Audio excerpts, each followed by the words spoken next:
and Nutritional Security in India, with special reference to Assam, organized by Directorate of Research, Assam Downtown University.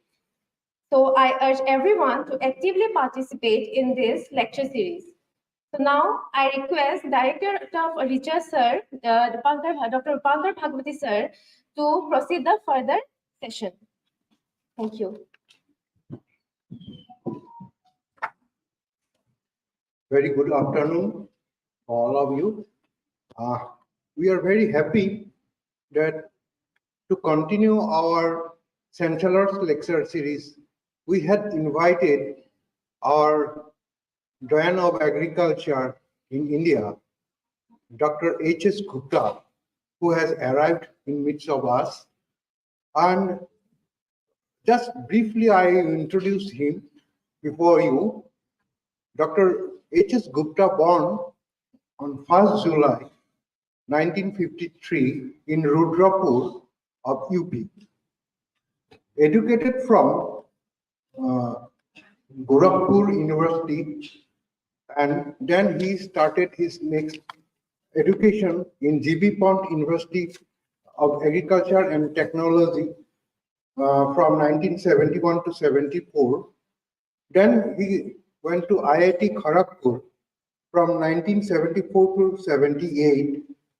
Then he went to University of Nottingham, UK from 1987 to 88. Then did postdoc in Washington State University, Paloma, USA from 1993-94. Dr. H.S Gupta sir served initially as head in Division of Plant Breeding and ICR Research Complex for Hill Region, Umiam, Barapani from 1989 to 99, and Joint Director Headquarters from 1999 to 2000. Then he joined Director VPKS Almora from 2000 to 2009. Then he joined Director ICR IRI New Delhi from 2009 to 2014. Then he joined DG, Director General of Borlaug Institute of South Asia from 2014 to 2018. He is recipient of several ICR awards. He received ICR Team Awards in 1994 to 96, 2006 to 2007, 2008 and 2009, Rajendra Prasad Award for Best Book in Crop Science in 2004, NRDC's Meritorious Inventory Award 2006, Horiom Ashram Trust Award in 2007, NRDC Societal Invention Award 2007, WIPO Gold Medal 2008. Thus, his list is very long. So, he is presently acting as Chairman of Agriculture Commission Assam and holds the presidency of Indian Society of Seed Science and Technology, and his major research interest and trust area is crop breeding and biotechnology.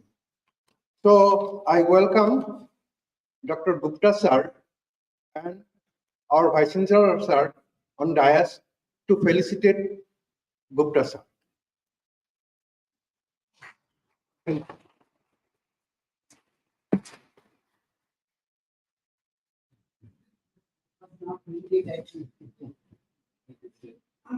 So is it customary in our level to still do some sort of some country investigation?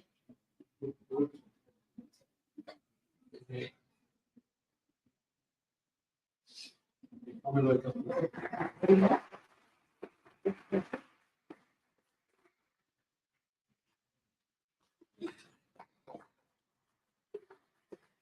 This is Assam Japanese. He's still in whereas one of the Thank you. So instead go to top. Now floor is with Gupta sir Now he may start. These are the. This is Yes.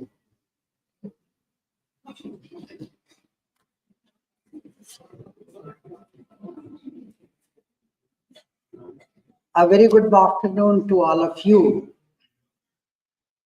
Distinguished Vice Chancellor of this prestigious university, Professor N.C. Talukdar, Professor Dharmeshwar Das, Chair Research and Innovation of Downtown University, Dr. Bhagwati, Director Research, who is known to me for a very long time, and distinguished, is it working or?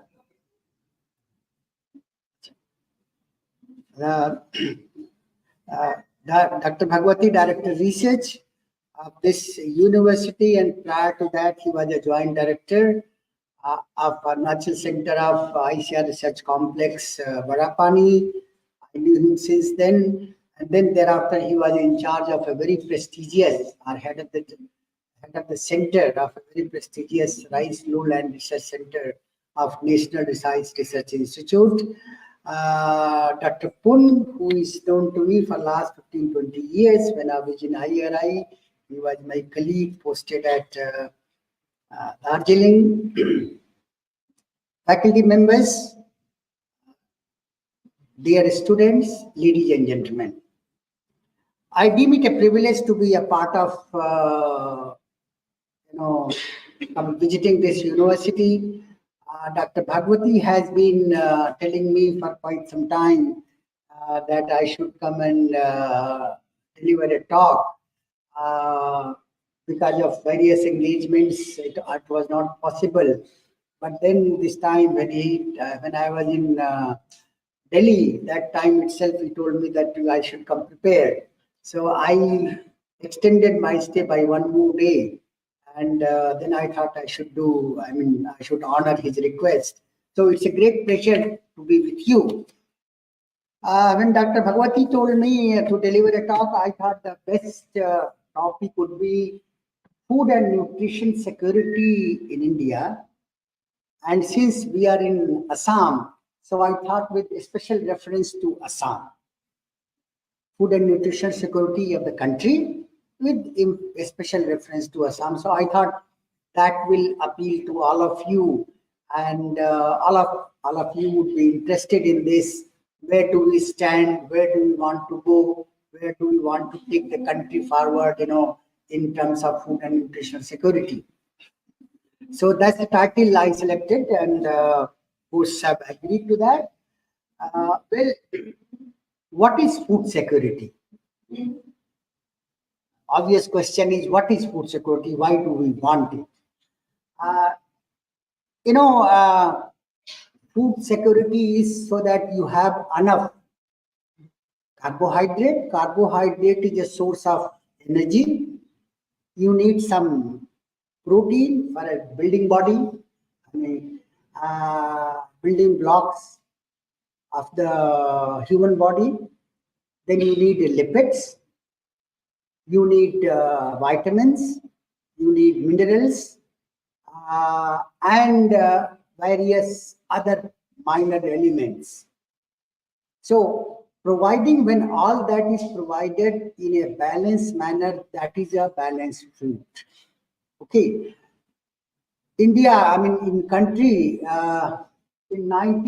it's a historic decision that in 2013, on September 12, Indian Parliament passed a law on National Food Security Act, under which almost 70% of the population, around 80 crore people, are covered. This is the largest program in the world of food security. So government provides adequate food, at least carbohydrate, enough carbohydrate, rice and wheat is provided free. Then government has started giving pulses. Some of the governments are giving oil seeds also, edible oil. So all that is being provided government this time. But then under the food security, this is the in 2013 Act, government ensures that everyone in the society, in Indian citizen, nobody will remain hungry. Okay, then let's now see how food secure we are. Government is giving, but where do we stand?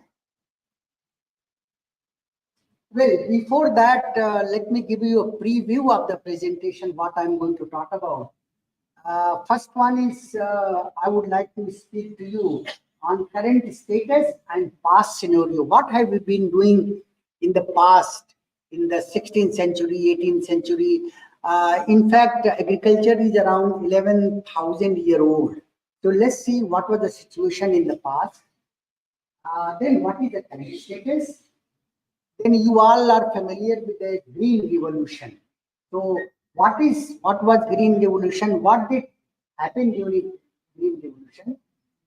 Then I would like to speak to you about food grain and horticultural crop production, how it moved up, including fishes, livestock, and all that, and milk. Status of nutrition. So having provided all that, where do we stand in terms of nutrition? Okay. Then if it's not adequate, then how can we improve nutrition? By providing various other items and also through biofortification. That is a biofortification. I'll speak to you a little later. I'll explain to it. This is the most economic way of providing the micronutrients. And finally, I would like to conclude with challenges and way forward what we want to do. But before proceeding further, let's see where does India stand today. What are our strengths, what we produce, and how do we feed our people. If you concentrate on the left side, you can find that the right to food was enacted in 2013. India has 17 to 18% of the world population. We have 11% of the global livestock. Okay. No problem. That's it. Thank you. Okay. So we have 17% of human population, 11% of the world livestock, and we have only 4.2% of water and 2.4% of land. So you can see the challenge of feeding 17% of the world population, rearing 11% of livestock with 4%, 4.2% of water and 2.4% of land. That is a big challenge. But we should be happy that we are self-sufficient in various commodities, which I will show you. Okay.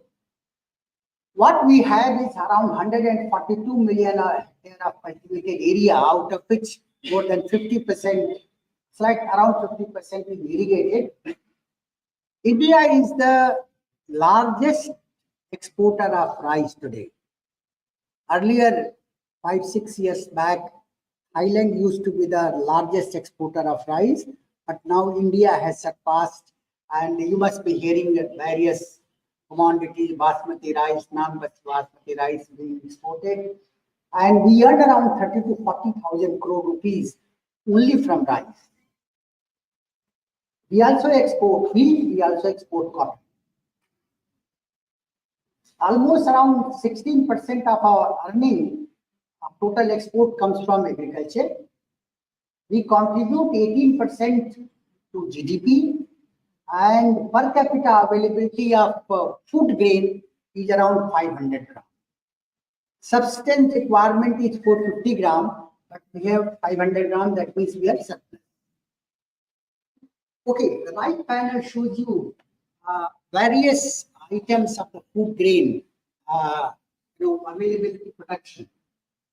Last year, during 22-23, we produced 329.6 million tons of food grains, out of which 135.7 million tons was rice, 110.6 million tons was wheat, 38 million tons was maize, and the 38 million tons of maize is included in this total coarse cereal. These days you must be hearing about millets, pearl millet, ragi and all that. So that all comes in coarse cereals that we produce 57.3.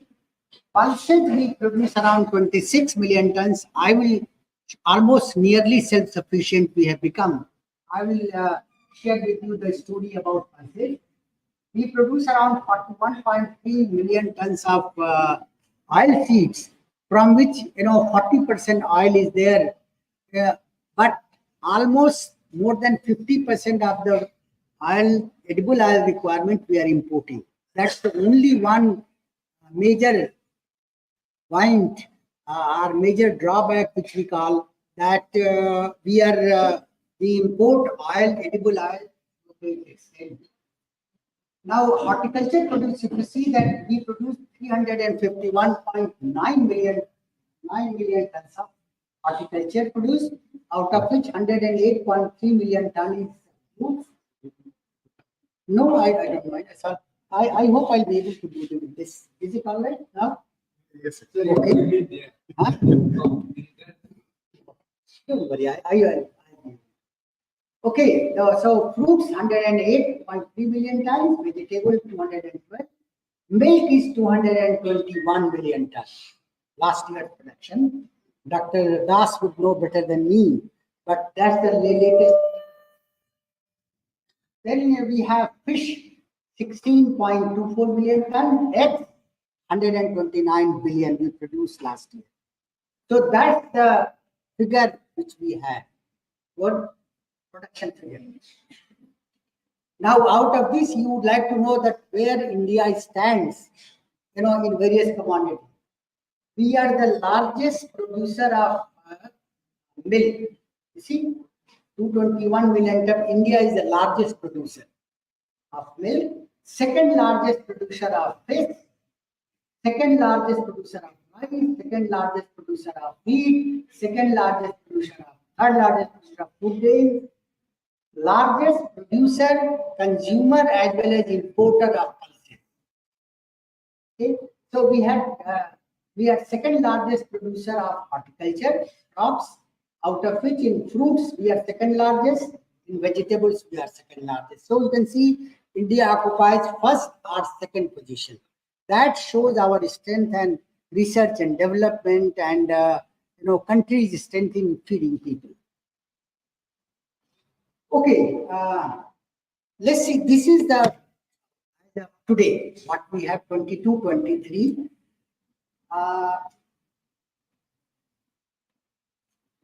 All right. Now let's see how did we do in past. Agriculture in India is around 11,000 years old.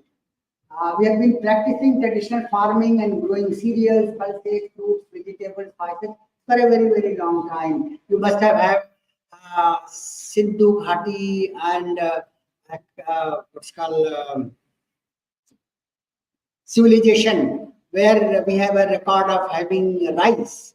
So we have been producing all this for a long time. Although we were hunter and gatherer, then we started domesticating crops. Then at those days, population was low, and therefore we didn't have to import food grains. However, trouble started. I mean, earlier we were fine, but you must have heard those who we are all taught history, little bit of history. Akbar. All of you have heard of Akbar, Mughal emperor. Okay, so Akbar was a great king, and he took care of his citizens, his subjects very well, and he was also, there are Navratnas you must have heard. So agriculture was very well looked after during Akbar. But after Akbar passed away, then Jahangir and Aurangzeb and all that what followed Mughal Sultanate, then came British, and then we got independence. So after Akbar, things started, declining. After Akbar, British Raj was there. They forced people to grow, not to grow food grain, but to grow commercial commodities like tea. They would say grow cotton. They would say grow meal. All that, and it used to go to Britain and come back here. We used to grow cotton, send it there, and then it used to come back. So agriculture was neglected, especially food grains, and therefore we became deficient in food grains. Now, because of that, during it was 1605 onwards, Akbar was not there. So in 18th century, this was 17th century, 18th century, 19th century, and 20th century. There were famines in country, and these are the record of famines. Latest famine was 1943. Many of you have studied. Okay, Bengal famine, what we call. Then there was famine in 1896, 1866, 1837. 1791, 1770, 1747, 1718, 1647, 1630. So post Akbar, after 1605, you see 17, 18th, 19th century, we saw so many famines. Every 30 years was a famine, which a lot of people do not know. I mean, you youngsters would obviously not know. We know, from our life, some history we read and we come to know. But this is the situation. Those, if you go deep into history, that's the situation. That every 30 years we had famine. But contrary to that, India's Green Revolution was in 1970. Okay, from 70 onwards, we had become self-sufficient, and 70 onwards, now it is 53 years, 52 years, and there has been no famine. There has been no famine in the country. Oh, the projector is overheating. Can we? Okay. So with this famine, what happened, the result was we lost 60 million people, 6 crore people in between 17th to 20th century, around 300 years. That was the situation. And with independence in 1947, as I said, 60 onwards, we had no famine. That is the effect of modern science and technology, especially agricultural sciences. Okay, this shows food grain. I think what is important is the population index increased by 38% during 1900 to 1945. Okay, but index of food grains remained constant. It did not go up. And crop index increased marginally by 18%. So 38% growth was the population, but food grew only at 18%. That is how all sorts of problems were there. Okay, India became independent in 1947. By 50, we had almost stabilized. So I have taken made a comparison here. Where did we stand in 1950? And where do we stand today? If you see 1950, we produced around 50 million tons of food grains. Today we produce 329 million tons, more than 6 times. Horticultural crops, we produce 25 million tons. Today we produce, wrong figure, 351 million tons. This is 351 million tons, not 21. Okay, milk. In 1950, we are producing 17 million tons. Last year, we produced 211 million. Eggs, in 50, we produced 1.8 billion. Last year, we produced 129 billion. Fish, we produced 0.75 million tons in 1950, and last year, we produced 16.24 million. And also, that we have become a net exporter, not only importer, but exporter of various commodity in agriculture. So that has been a tremendous progress we have made. Now let's see what happened and how it happened. Okay, that is what we must know. So this is a story about wheat and rice. Okay. If you see this, I have compiled here area, production, and productivity of food grains. In 50, we produce around 50 million tons with the red, no, I'm sorry, production. This is the red one is production. So you see a pink one is production, 50 million tons in 1950. And today we have 29 million. It will go somewhere here. 29 million. If you see, the most remarkable thing is, if you see, area has remained almost constant. From 1970 onwards, area has not grown much. So how did the production come? By increasing yield of all the crops. That was the see, the yellow line shows the increasing yield. So as the production increase, yield increase. That is how we are able to feed our people. This is a total food grains. Okay, I think it's not legal.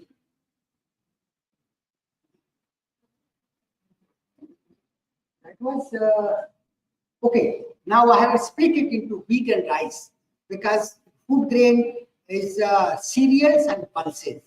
So I have, that was a food grain. This is a wheat. Now if you see wheat acreage also has remained almost constant from 70 onwards. Okay, but production has increased, and production has increased because productivity has increased. Production has increased 17 times, almost 17 times as compared to 1950. Yield has increased around 4 times. Area has, of course, here there has been a, see 50. There was jump in area, but now 1970 onwards, almost it was static. Hello. Ashok, I'm in a meeting. I'll ring you up when I become free. Okay. All right. Fine. Thank you. Thank you. Okay. So it's fine, all right. You see that this is tremendous progress in the wheat. Now let's see the situation in rice. This is rice. Rice. This is the production, increase in production. Around 4 times yield. Around production increase around 7 times. In rice, we produce around 20 million tons and from 20 million tons in 1950-51, we now produce 135 million tons. So there will be a tremendous jump. How it happened? Many times we ask, you are all agricultural science students are there, or okay? So you must be have heard of harvest index. You know, we had traditional wheat varieties which are very tall, more of a straw, less of a grain. But what was done, that height was reduced and grains were increased.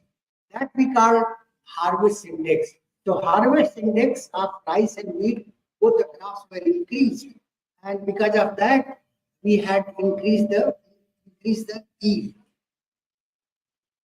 Okay, this per capita availability of grain. In 51, we had 400 grams. After importing around 10 million tons of wheat, we were able to feed people. In 1950, even in 61, we had 450 grams, but we had to import around 10 million tons of wheat.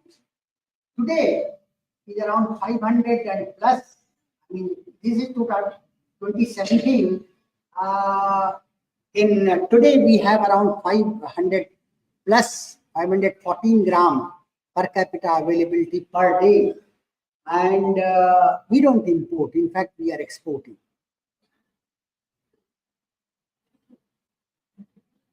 When we say, I said food grain, when we say food grain, it includes cereals and pulses.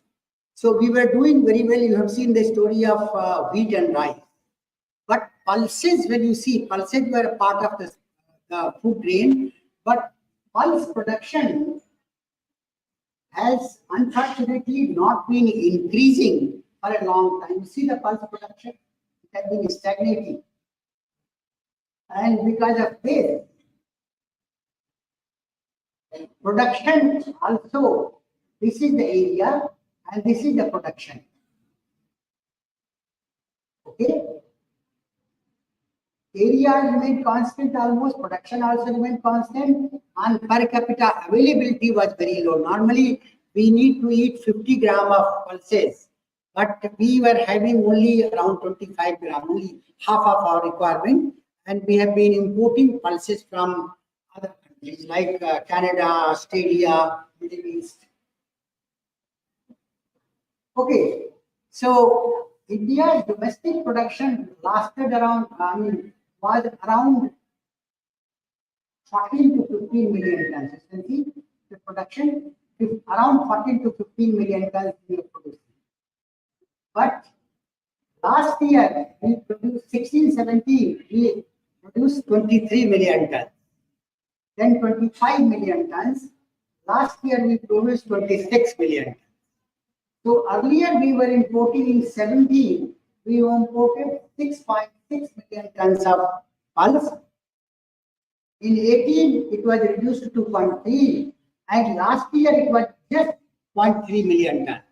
So you can see that pulses also, where productivity was stagnating, we have been able to make a breakthrough. And now in 6 years, 2017 to 2023, we have reduced imports to a great extent.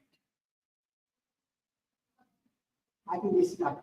Okay, having talked about food grains, let us see about horticulture. Same story in horticulture. Last year the production is 20, not last year, 21-22, it is 351.9, 352 million tons. And area, you see, almost remains the same, from 12.8 million ton in 90 or 91, 92 to around maximum 25 million ton. Last year we cultivated in 28 million ton. But production has phenomenal increase in production, 351 million ton. Okay, now let's see total horticulture. Let us see fruits and vegetables about which we are much concerned. You see, this is the fruit production. This blue one is fruit production. You see, the production has gone up from 28 million ton in 1991 to 107 million ton to 108 million ton in 2022. And in last 20 years, we have doubled. You see, 2001, it was 43 million ton, and in 2022, it was 108 million ton. So 2.5 times increase. Similar was the increase, in fact, it was much faster in vegetables. From 65 million tons in 1991, we have increased to 212.9, 230 million ton in 22. So we have done an outstanding job.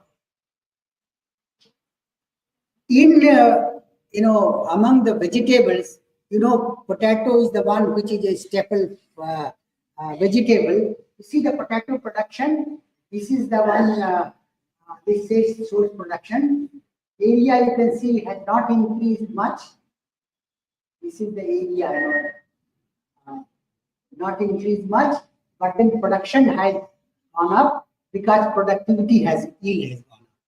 So that's the situation in food grains and vegetables. This is how it happened. But what was the reason for happening this? You must have heard of Africa. This has happened in India, but it has not happened in Africa. Dr. Borlaug was here, used to come here. People asked him, people asked Dr. Swaminathan, why Africa is still, not food secure. That was because the institutions like what we have in India were not there. Bright staff and students of agriculture were not there. Enterprising farmers were not there. Politicians did not support agriculture. You see, here, government gives a subsidy for fertilizer, 2 lakh crore. So because of that, input, supply has been there. And once food grade is produced, government buys back also. So these were the policy measures because of which, production increased. Okay, coming to components of human diet, this is a balanced diet where you should have 45 to 65% carbohydrate, protein around 50 grams per day, 1 gram per kg of body weight, then lipid and fat 30 grams, micronutrients and fiber very small quantity but we must get it. Traditional diet has more of a cereal. Less of instead of 50 grams, we have less pulses, less edible oil, less fruits and vegetables. That's the situation in traditional diet. But this is a balanced diet. Let's see how do we do in ensuring nutrition security to our people. Our diet is cereal rich, carbohydrate rich. We eat more of a rice, more of a wheat, more of a maize, more of a millets. We eat less of a protein like fish, egg, mutton. They are in short supply. Okay, what is this impact of non-availability of meat, fish, pulses, oil, edible oil? We produced 9 million tons of food grain, 321 million tons of fruits and vegetables. Yet, what happens? 31%, 3.7% is a child mortality. That children below 5 years, 3.7% don't survive. 37%, 0.4% of children less than 5 years, they have low body weight. 72% infants and 52% of married women suffer from anemia. 68% people in India suffer from protein deficiency. 14% of men, 12% of women in urban area are, there are majority of the people who don't get enough to eat. But around 14% of our men, 12% of women, they eat so much that they have become obese. So, I mean, that contrast is also there. So, India finally ranks, let me see, ranks 111 in 125 countries. That is not good. I mean, we must try to see that we increase our ranking. Instead of 111, we should be, top 20, 30. Okay, but the trend has been good. Sign has been good. If you see if you see child stunting, percent children under 5 years old, it was in 2000, it was 50%, it has come down to around 35%. Child wasting, if you see here, it has marginally increased. You see, under nourishment, it has marginally reduced from here to here. You have child mortality, it has reduced to a great extent from 10% to 3%. So situation is improving, but improving very slowly, very slow. So we need to work hard to make sure so we are giving people enough quantity of food grains, but it is not nutritious. Nutrition is not adequate. Okay, what are the causes of malnutrition? It's less calorie, that is caloric deprivation, protein deficiency, micronutrient deficiency, especially of iron, zinc, vitamin A, and folate. How can we meet protein requirement?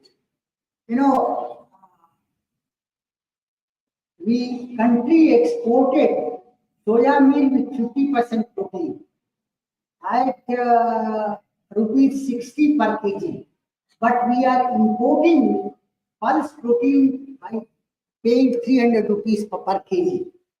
Okay, so what we need to do is soya protein is the cheapest, so we should try to encourage our people to eat more soya bean,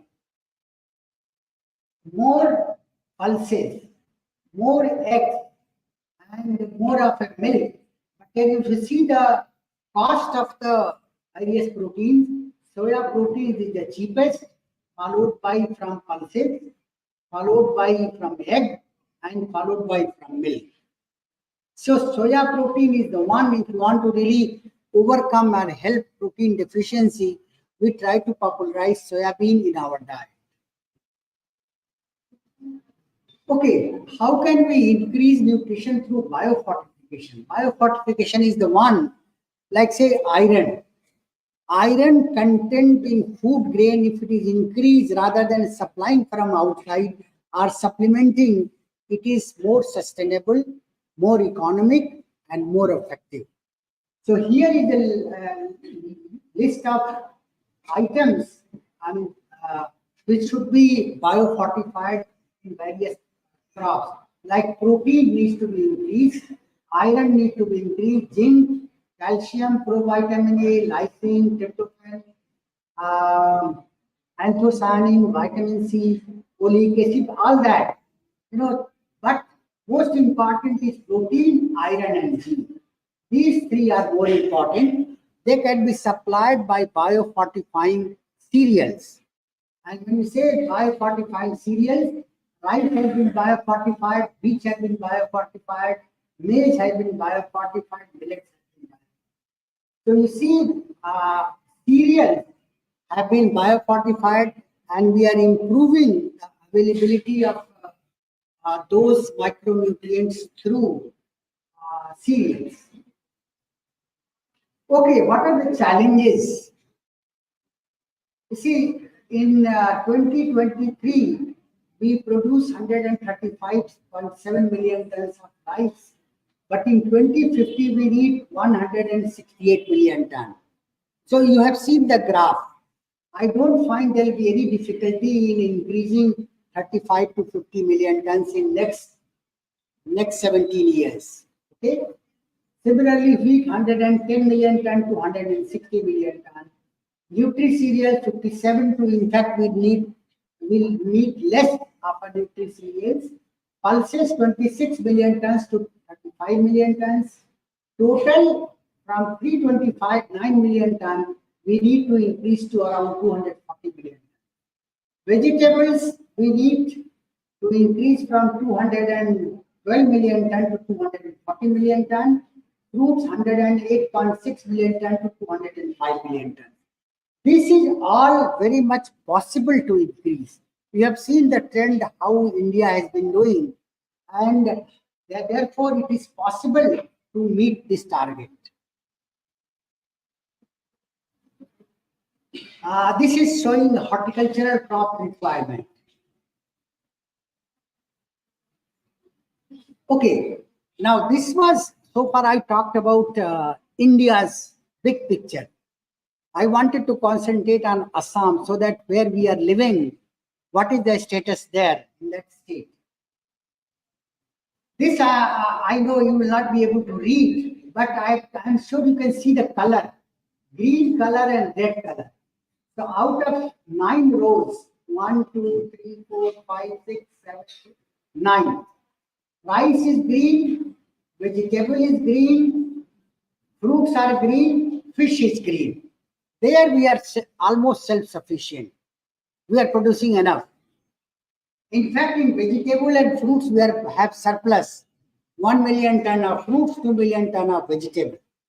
But in pulses, oilseeds, milk, egg, and meat, we have to work hard to increase the production so that per capita availability increases. Now, I have made it this, you can read. We are surplus or self-sufficient in rice, in fruits, in vegetables, in fish. But we are deficient in pulses, edible oil, meat, egg, milk, and also animal feed and fodder. Now, I hope you remember that we have 11% of global population of livestock. So to feed them, and for that we need animal feed and fodder. So this is in short supply, green fodder as well as dry fodder. Green fodder around 90% is in short supply. Okay, so what are the future challenges? One is meeting the increasing demand. I have shown you what is the requirement in 2050 where we are. We should be able to meet it very easily. Net zero emission. I hope all of you understand net zero emission. India has promised in Paris Convention that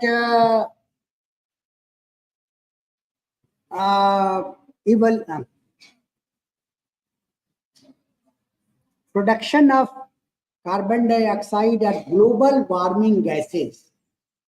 Okay, global warming gases are methane, carbon dioxide, nitrous oxide, nitric oxide. So India has promised, given an undertaking that we will become net zero by 2070. That means carbon dioxide, methane, and all global warming gases quantity will be reduced, and it will become equivalent to what we consume. So there will be no extra emission for global warming with that, which is causing growth. Then reducing post-harvest losses, which range from 10 to 30%, 10% in food grain, 30%, almost 20 to 30% in horticulture crops. Production of quality seeds and planting materials, selective import of elite planting materials. We need to practice good agricultural practices, especially organic farming. I know, how many of you know Kharupetia? There is a place called Kharupetia. How many? Can you raise hands? Kharupetia is a place where lot of vegetable is grown, and that vegetable comes to Guwahati market, but they are loaded with pesticides, which is hazardous to our health. And somebody has filed a PIL in Guwahati High Court, and Guwahati High Court has directed the government of Assam to reduce it. So Kharupetia situation now, I am told that if you go to Guwahati's vegetable market, Kharupetia vegetable gets less price as compared to other vegetables from other areas. So we need to reduce the application of chemical pesticides. And for that, we need to have a good agricultural practices, apply only as per needed, and practice organic farming, because organic produce gets a better price. Although productivity goes down in organic farming, but it gets compensated by premium price. Then effective quarantine so that we don't get diseases from other countries. Processing and value capabilities. Marketing is one of our weakest thing. We must show in India as a whole, and in India as well as overseas. Biofortification, I talked about cereals, pulses, fruits and vegetables. Coping with climate change and mechanization for increased efficiency. These are the challenges which our generation may not face, but you, who students of agriculture, who are pursuing, you are going to practice agriculture after graduation. So you have to be aware of these factors and try to manage that. Okay, there is a question. Can a lot of people say that by 2050 we may not be able to feed? But this is the figures. We will need 400 million tons of food grain in 2050. We need 780 million tons of horticulture produce. We should be able to, I mean, you have seen the progress. We should be able to become self-sufficient. We can maintain that even by in 2050. Okay, this is almost last slide. This shows the productivity of various commodities in India versus highest in the world. So if you see in soybean, India's productivity is less by 57%, maize 48%, rice 44%, lentil 30%, pulses 21%, groundnut 12%, barley 9%, wheat 2%, gram this one. So if you see these ones, soybean, maize, rice, lentil, we can increase productivity by almost 40 to 50%. Therefore, there should be no doubt in our mind that we will not be able to really feed our people in 2050. The gentleman, you must have heard of Dr. Norman Borlaug, who is a father of green revolution in the world. He said that future food production increases will come from higher yield. You have seen here that area has remained almost constant, slight increase, but yield has increased, because of which total production has increased. So he said future food production will come from yields, and though I have no doubt yields will keep going up, that they can go enough to feed population monster is another matter. So he said that we should be able to, world should be able to feed ourselves. I mean, this is Indian scenario, I said, but even in the world, we still have on globe, we still have enough capacity to feed our people. Currently, we have around 8 billion people. By 2050, the world population will go to around 9.7 or 10 billion. So we should be able to feed even 10 billion people also in 2050. Friends, thank you very much for patient hearing. I hope I have been able to convey the message that challenge has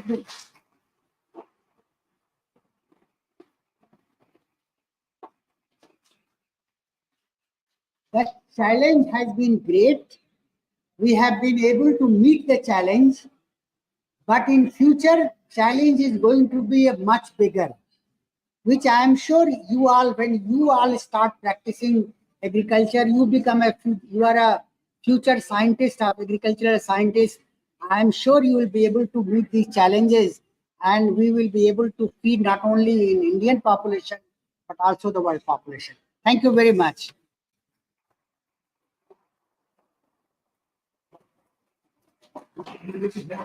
Oh, yes. So, no, any question? Oh, okay. I'm okay. Any question? You are welcome.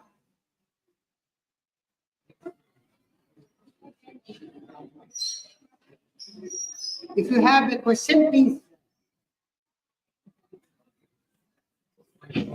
Hello.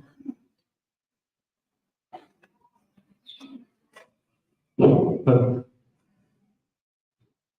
So thank you very much for the nice lecture. It was wonderful insight to understand about the food security and how the India is doing very well. I have one question like that. Now you have mentioned that we are very good in growing the things.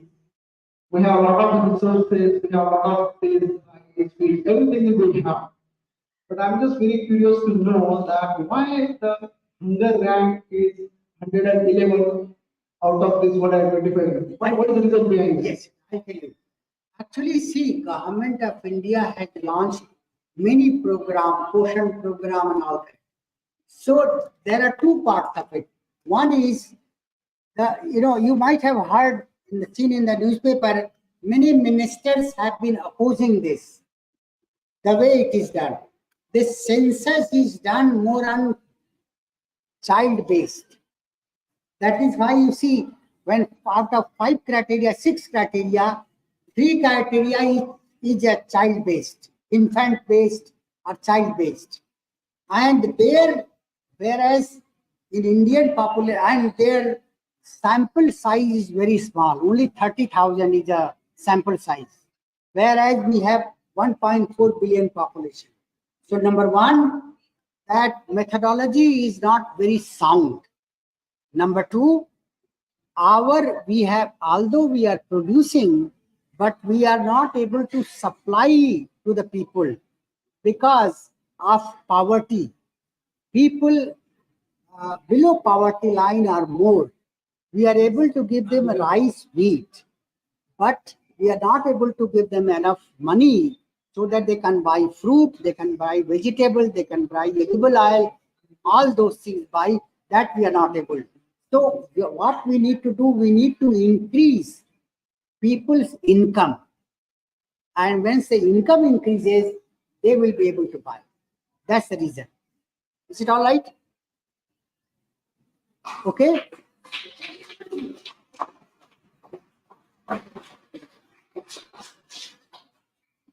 Any other question?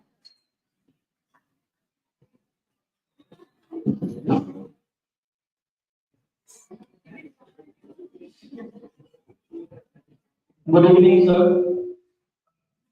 Sir, just you have mentioned that area remains static, but production of the products have increased dramatically, right? So, is it possible to maintain the same set of graph, but while practicing natural and organic farming?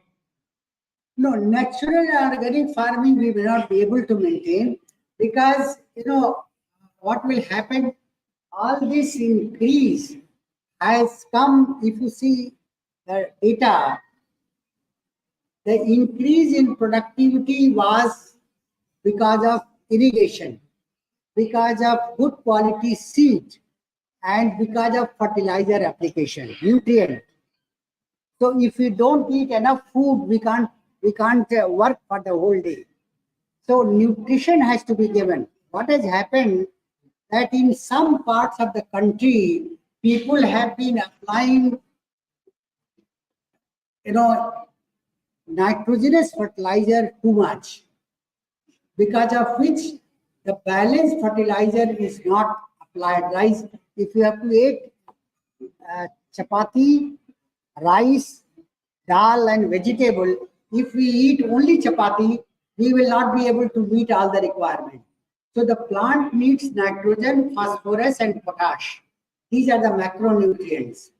So, and they have to be supplied in 4:2:1 ratio. So we should try to apply fertilizer, apply nutrients in the particular ratio of 4:2:1. Okay, so natural farming or organic farming, in natural farming they say don't apply anything. In organic farming they say only supply organic what's called manures.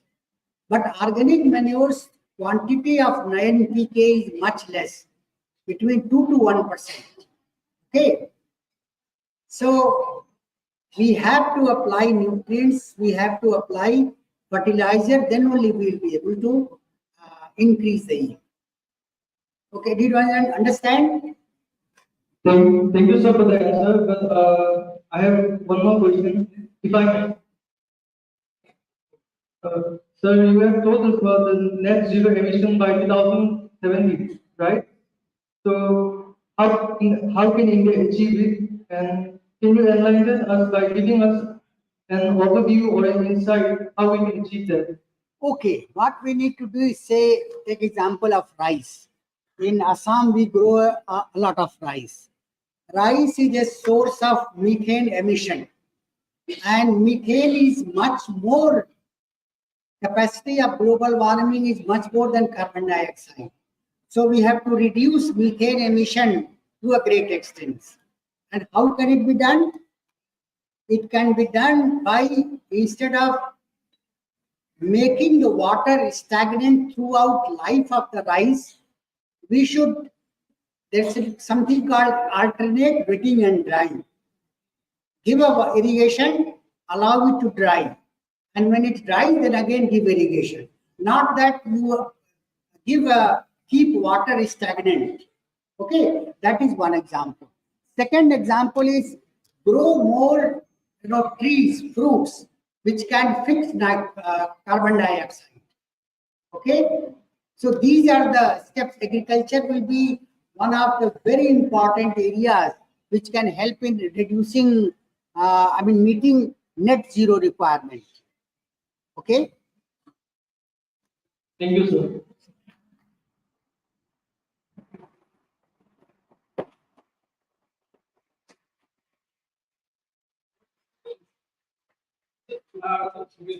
Thank you so much, sir. It is obviously a very wonderful experience. It's always we like more of the same problem. But it's not very. I also know what I don't know. That's why from 2017, government of India embarked upon we have double the farmers income, double the farmers with highway. So 2022 was the deadline.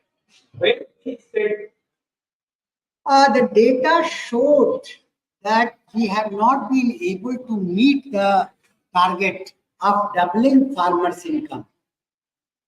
However, there are indications that 5 to 10% farmers who are progressive farmers, they have been able to attain. But this has to be spread to 80%, 90% of the farmers. So technology is available, but technology has not been able to reach to all the farmers. That is how all farmers' income has not been able to increase or double by 50%. But in case of some farmers, see, ICR has got a record of 70,000 farmers. There they say the income has increased more than double. So potential is there, although we have not been able to take to the general public. You see the parallel. We are producing enough food grain, enough this one vegetable, enough milk, but still there is a hunger. There is a malnutrition. We are producing enough. Similarly, the potential is there, technology is there, but we have not been able to take it to the farmers. thank you so much, sir. Any other question from students? Oh yes, lady wanted, yeah. Dean faculty. So thank you for the extensive deliberation. My query is related to the food and nutritional status in context of Assam, because we still have high infant mortality rate and maternal mortality rate. Is there a link between, because of this food security and this mortality rate? Oh, definitely. Definitely. See, our women are protein deficient, they are anemic, they have iron zinc deficiency. In northeastern, not only in Assam, but other parts also. Silver lining is we are producing good quantity of vegetables and fruits, which will supply vitamin and other nutrients. We are producing enough rice, source of carbohydrate. What we need to do, we need to produce more pulses, more ILC. And good thing is we are producing enough fish. So fish is also a source of protein. So we will be better off, we can be better off. But I think the state government has to work very hard. I mean, that is what we are trying to do, trying to tell the state government that they have to work very hard to make the state not only self-sufficient in quantity, but also in nutrition. So it's possible.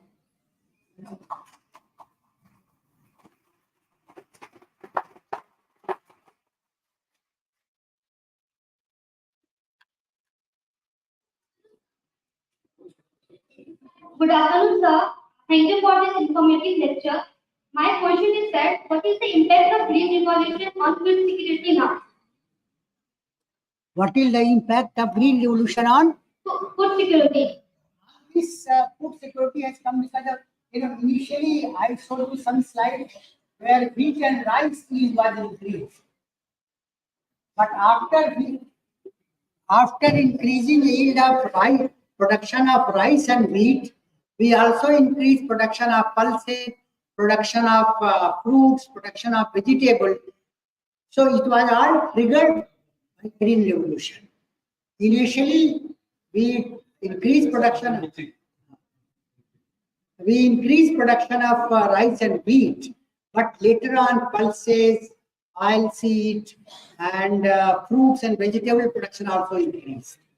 So it was triggered by green revolution. Okay. Thank you,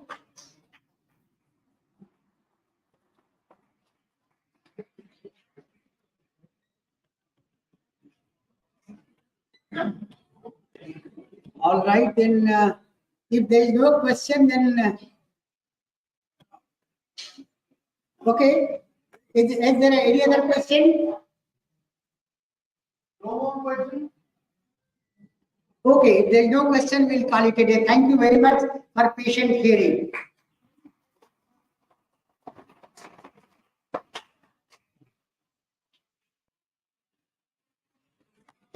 Hello. This is the last phase of this meeting.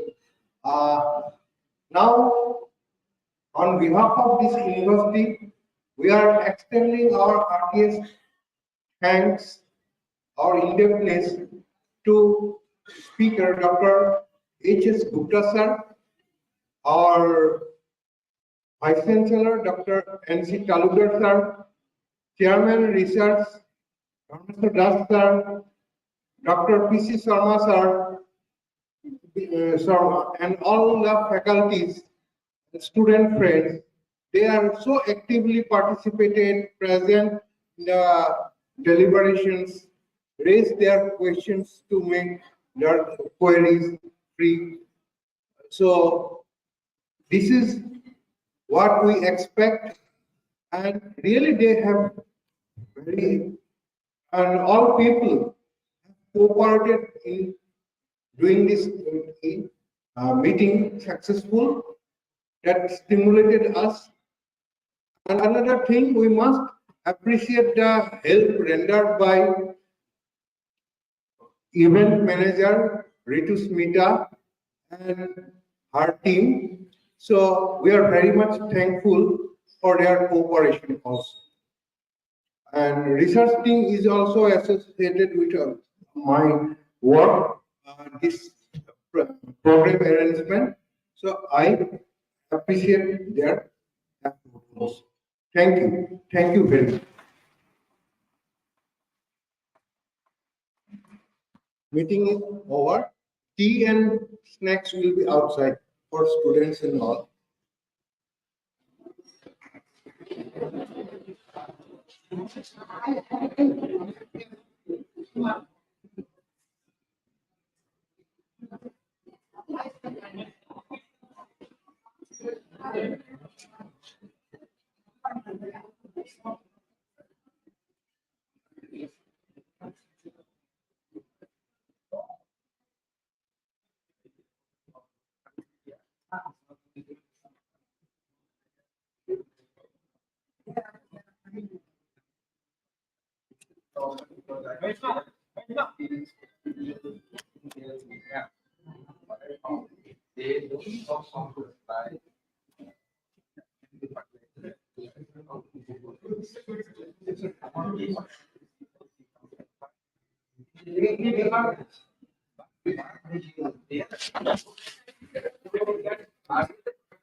That can be possible, you can give me education. Finance education, we have to show them, demonstrate them. So at the same introduction, no, not only that. So, how do you?